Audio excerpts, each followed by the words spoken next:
Maray na hapon mga tugoy po ang mga barata ngunyan para sa agadigdi sa Radyo DCGB. Mga barata maruluwa sa aga sa mga dyaryo nasyonal. Enot sa PBN DCGB sa mga barata ngunyan para sa aga. Enot tuntan barata halid dyan sa luwas. Si Luwens Barcena. Luwens kamen. Padagos na pigbubusol ni Kagawad Mark Rafael Azores kan Barangay Buyuan, Legazpi City, Dabaging, BUYO sa BUYU na pangaran ka na sa indang barangay. Ini makalihis na ipagunambina ni Kagawad Azores sa DCGB News nagaribako magkakanigo na sa mga opisyal na mga dokumento ang nakalaag BUYU samantalang pinagagaramit kan mga lokal na residente BUYO na letra o kaya letra kan na sambitan ng barangay. Dahilan kan siring na bagay padago sa pagbusol na dapat maipasar ini sa lindungkan sa indang barangay council sa panginginat ni Kapitan Ernesto Perez sigun sa Kagawad na dapat nang maipasar o magpasar nin ordinansa o resolusyon tangani ng maitao ang siring na bagay na concern sa sangguniang panglungsod kung ano talaga ang opisyal na letra kanasambitan ng barangay. Sigun sa opisyal, kinakulaan na mga nagkakasarala, nanugad, panlaylain na mga letra ipinagralaag, alagad saro man sana ang pangaran kanasambitan ng barangay, ang original talaga sigun sa iya, iyo ang BUYO na kung sain ginuno ang nasambitan ng barangay sa pangaran hali sa dahon kan buyo, tangani ng asin naging ng barangay ini nakalihis na panahon na sinsigun sa iya dapat na ini malingawan dahil lantasaro ini sa mga heritage na dapat nang matandaan kan mga kabataan partikular sa Barangay Buyuan, Legazpi City. Dagdag na bareta, ako po, Sel Bibi.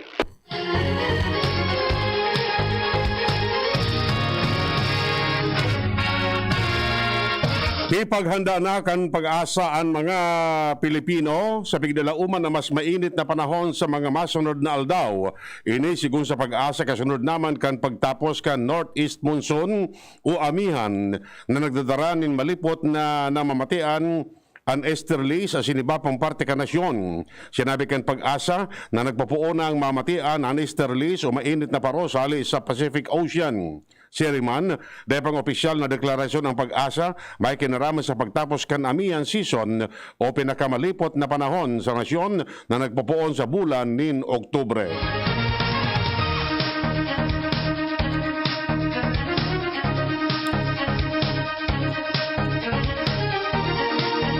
Maabot pa sa 22 na Pilipinong apektado kan pananakop kan Russia sa Ukraine na nagalat na mapauli sa nasyon. Sigun kay Foreign Affairs Undersecretary Sarlo Ariola na apat sa inda ang mantenido pang sa syudad kan Lviv sa Ukraine, 13 ana sa Warsaw, Poland, mantang 5 ana sa Moldova. Lenot nang nakauli digi sa Pilipinas ang 6 na Pinoy mantang piganda naman ang repatriation kan 13 pang nasa Poland na mismong si Foreign Affairs Secretary Teddy Boy Locsin na nagsabat hali sa border kan Poland as in Ukraine. Minres na igwaman ni nagkaparang Pinoy na buo magali sa Ukraine kung sain ang nagkapara sa inda nakaagom na nin Ukrainian. Sinabi pa ni Ariola na may mga Pinoy na household service workers sa Kiev na maibakwar kay bana na siya mga employer para sa mga nangangaipon ni repatriation assistance pwedeng kontakon ang Philippine Embassy sa Poland. Siriman, Philippine Honorary Consulate General sa Kiev, Ukraine. Dagdag na bareta ulit dyan sa luwa si Ans Galero. Ans, kamen. Nagirari na nagpagirumdungo niyan ang Commission on Elections o Comelec Albay sa pamamayon ni Provincial Election Supervisor Atty. Calixto Aquino Jr. Nagkakos ng sa level national kundi pati naman sa level lokal na magsunod sa mga guidelines na pinagtalagasan sa ilang ahensya. May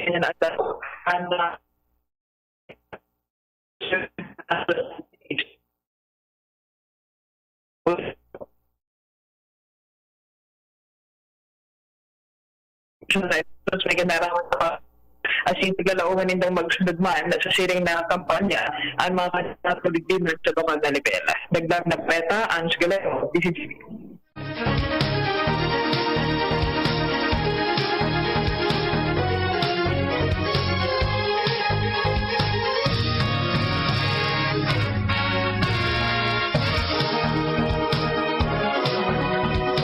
Kinonfirmar kan Department of Foreign Affairs ang ligtas na pag-abot kan anom na Pinoy sa Republic of Moldova ali sa Ukraine. Kibanan sa mga nasabing Pinoy, ang sarong 4th year medical student kan Vokvinian State Medical University, duwang kasal sa Ukrainian national kung saan ang saro nagbiyahe ni kay ang sayang 2 anyos na aki na lalaki sa Moldovan border. Ipinahayag ang DFA na nagtabang sa Assistant Sinda Consul Victor Gaina kan Philippine Honorary Consulate sa Chisinau, Moldova. Sin Philippine Embassy sa Budapest sa pangyayot ni Ambassador Franca Simafranca para masiguro ang ligtas na pag-abot sa nasabing nasyon kan anom na Pinoy. Sinabi kan DFA na si Consul Gaina nag-asakaso kan mga kinakaipon na dokumentos kan mga Pinoy para makakuanin i-visa asin dagos na makalaog sa Moldova. Pig-asakaso naman kan mga tawag kan gobyerno ang pagdara sa apat sa Romania kung saan magahali ang repatriation flight pa Manila. Nagkabalyo naman sa Moldovan border ang duwa pang Pinoy na nagtatrabaho sa sarong international organization.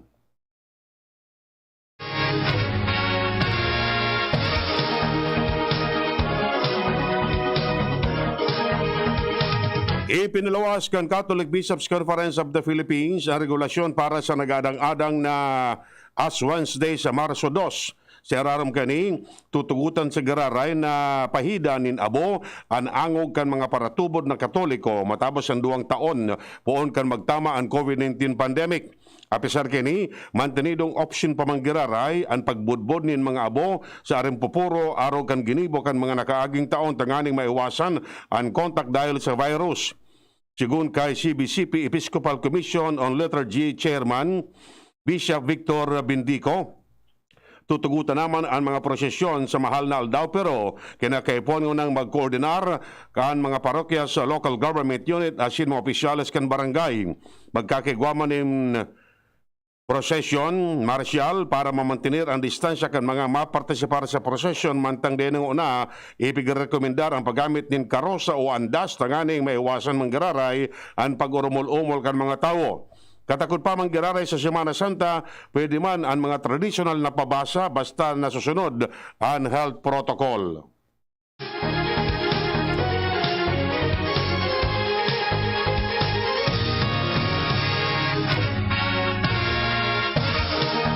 Maabot sa 500,000 na trabaho ang maresulta sa pagbaba sa Alert Level 1 sa Metro Manila asin maabot sa 40 lugar poon sa aga.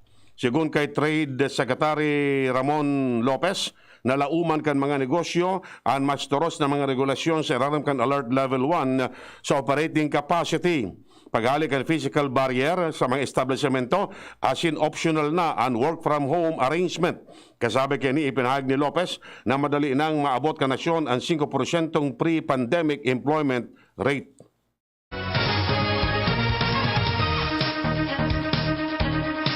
Mas mapapakusog ang mga negosyo araw kan mga tsindahan asin restaurant sa pagserarom sa Alert Level 1 kan Metro Manila asin iba pang lugar sa nasyon. Inantinawan induo ni Trade Secretary Ramon Lopez dahil dakol na tao ang maruluwas asin mga opisina kay rebana na ang mga nagpairarom sa work from home arrangement kan mga nakaaging bulan. Kasabi kini, ipinahayag ni Lopez na mababawasan man ang rekisitos para sa intrazonal asin interzonal travel araw kan RT-PCR test asin PNP clearance asin dakulang bagay ang vaccination card. Nagahanda na ang Philippine National Police sa pagturos kan quarantine restriction sa Metro Manila asin iba pang mga lugar. Sigun kay PNP Chief General Leonardo Carlos na magkakigwasindanin mas makusog na police visibility sa mga pampublikong lugar. Sabag iniikan pigdalauman na mas madakol ang numero kan mga tao na maraluwas na sa arong sa rarom kan alert level 1. Sinabi niyang aparas sa pagpapatob nin karahayan, mapagarumduman ang mga pulis sa publiko na magsunod sa health protocol. Magagarumduman na inanunsyo kan Interagency Task Force na puon sa aga, ipapaararam na sa Alert Level 1 ang Metro Manila asin 38 pang lugar. Gustong sabihin kini dakol na negosyo ang tutugutan na bukasan asin tutugutan naman ang mas dakol na kapasidad sa mga establishmento.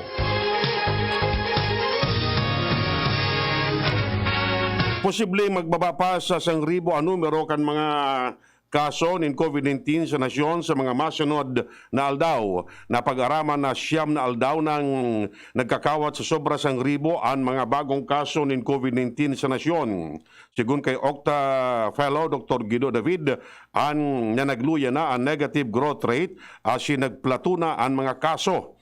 Sa National Capital Region, nagluya na ang pagbabakan mga kaso na nagkakawat sa 300 sa mga nakaaging simana. Base sa datos kan Department of Health and Manila, ang may pinakadakol na narestrong kaso na 47. Sinundan kan Quezon City na may 44, asin Pasig City, 20 ang mga kaso. Dahil man na narestrong bagong kaso ng COVID-19 sa Pateros.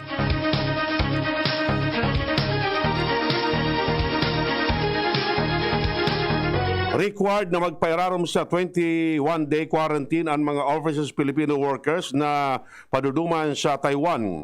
Sigun sa Philippine Overseas Labor Office, 14 dias ang inisyal na quarantine sa sarong government facility, mantag ang masunod na 7 aldaw naman iyo ang para sa self-help management. Obligasyon kan employer asin Taiwanese government na simbagon ang gastos sa quarantine asin tawanin sweldo ang mga OFW. Pigkakarkulong maabot sa 40,000 na new hires as in returning OFWs ang bigdalauman na maabot sa Taiwan.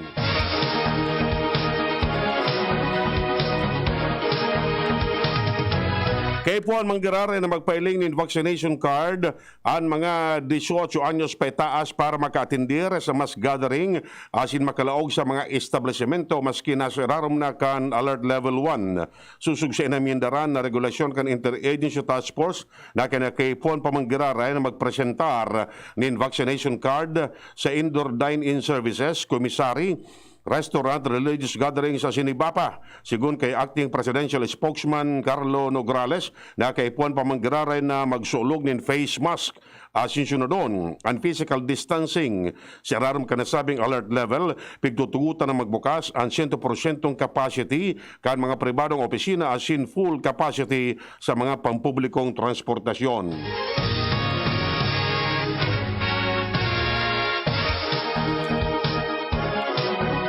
Nagkasundo ang Philippine Health Insurance Corporation of PhilHealth asin nagkaparang mga pribadong hospital mananangod sa claims na naipanababayadan. Sinabi ni Dr. Jose Rene de Grano, Presidente kan Private Hospital Association of the Philippines Incorporated o PAPE, na pinunana kan State Health Insurance ang pagbayad ng claim. Posibleng abuton ini ni 5 sagud 6 na bulan. Naglalao man ang private hospital na magsunod sa kasunduan ang PhilHealth.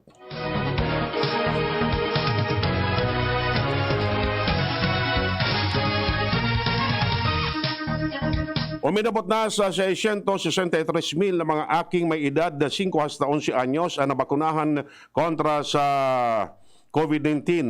Inibase sa pinakauring datos na ipinaluwas kan Department of Health.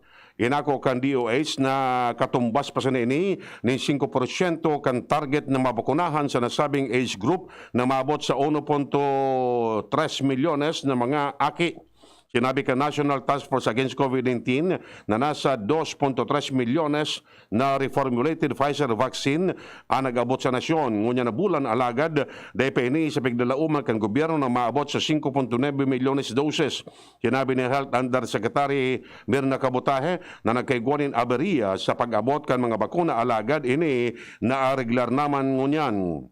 Nasa 1.6 milyones na mga formulated Pfizer vaccine ang piglalauman na mag-abot sa nasyon sa Marso 3. Sinangatan nin reklamo sa ombudsman kan samahan ng Progresibong Kabataan o SPARC si DBM Procurement Service Chief Christopher Lloyd Lau, mga opisyales kan Family Pharmaceutical Incorporated, asin mga financier kining Sinda Michael Yang, asin Rose Nunolin, kasunod ka nangyaring sabwatan sa pagbakal nin mga COVID-19 supply kan magpuon ang pandemya.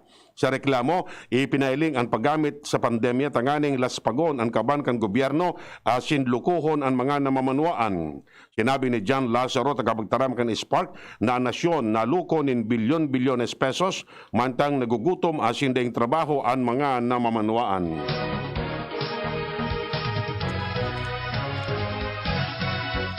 Nasa 20 bilyones pesos pa ang utang kan PhilHealth sa mga pribadong hospital sa entero nasyon. Sinabi ni Dr. Jose De Grano, presidente kan Private Hospital Association of the Philippines Incorporated, na pinuna naman kan PhilHealth ang pagbabayad asin posibleng abuton ni 5 hasta 6 na bulan. Sa iyong sinabi na nagkasundo na ang PhilHealth asin pribadong hospital na daing una magkalas sa lambang saro mantang naglalaom ang mga pribadong hospital na masunod sa kasunduan ang PhilHealth. Saro sa pigiling na anggulo kan Philippine National Police bananagod sa mga nawawarang parabulang ang grupo ni sarong sindikato nin mga financier matapos magtistigo ang sarong misis sa pagdangog kan Senado. Sinabi ni Geraldine Magbanwa, agum ka nawawarang parabulang na si Manny Magbanwa na siya naniniwala na may kinaraman ang tagsiliri kan farm breeder nin mga manok na pangbulang sa Tanay Rizal sa pagkawara kan sayang mister asin mga pag-ariba kaning. Ididugang pa man niya na sayang mister nagtatrabaho bilang handler nin mga manok ni Julius Havillo.